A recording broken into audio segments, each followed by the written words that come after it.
getting ready your week as the lead of Together We Pray, the morning prayer that happens for the diocese. It's on the Bishop's homepage every morning at 8:30.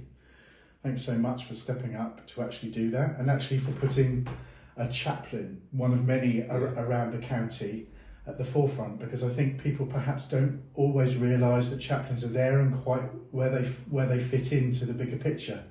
But we have people in the military, we have people in the prisons, we have chaplains at Sizewell, we have chaplains in schools, in higher education, all sorts of places, and we're here, are marvellous, one of only two senior schools, secondary schools, that are Church of England secondary schools. Just tell us a little bit about how prayer fits into your life. Is there a structure to it? Is there a kind of a regular pattern to your day? Well, I try to have a regular pattern, which fluctuates a bit. I think one really important thing about prayer, there's something really important about having a regular pattern, but there's also something important about varying it a bit, sort of spicing it up, changing it every so often to keep it fresh. So, I have in the past, I've prayed the rosary in the past. At the moment, I re-engage with the Lexio 365 app. So I do that first thing in the morning before I leave for work. And then when I get to school, I try and, for traffic reasons, I get to school usually before 8 o'clock in the morning, and the kids aren't here until 8:30. So there's a bit of time and the school's quite quiet. And there in my study here, I like to do morning prayer from Celtic Daily Prayer. Mm-hmm. And I like to really try to do some silence. I say really try because that's so hard. Not hard to have silence. You might think it's school, it's never silent. Oh, it can be quiet here when the kids aren't here. But it's quietening your mind.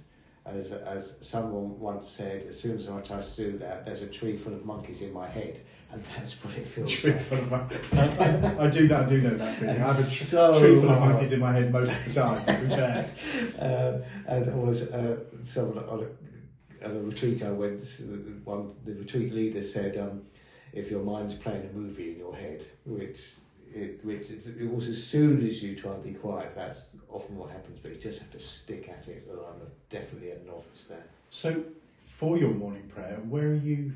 I mean, it's a couple of weeks away, I think, but where are you going to be? How are you going to do it? So what I will do is I'll be in Dove Cottage in Debenham, kind of church hall type thing. And will you be alone, or will you invite other people to join you? I hadn't thought about that. I will certainly be alone, but whether I invite other people to join me, I could. Yeah, it'd be interesting to see who wants to step up and get involved. Well, I thank you so much, and I really look forward to being there with you at 8:30 on the Bishop's homepage every morning. Yeah. It's brilliant because there'll be a few people that will join you at the time, but because of the pattern of people's lives, I mean, I know I'm often listening to morning prayer when I'm driving in the car, for example. People join during the day when it suits them and when they can fit in. So morning prayer can be evening prayer, actually, depending on when people engage. But you'll see hundreds and hundreds of people getting behind it. I think about 140,000 people have engaged with Together We Pray so far. Wow. So, you could have a big crowd of people, but it's such a wonderful thing for our diocese to hear from people like you and for our whole county to understand what's going on somewhere else within our diocese. So thank you for stepping up. Thank you so much. I look forward to joining you. Thank you.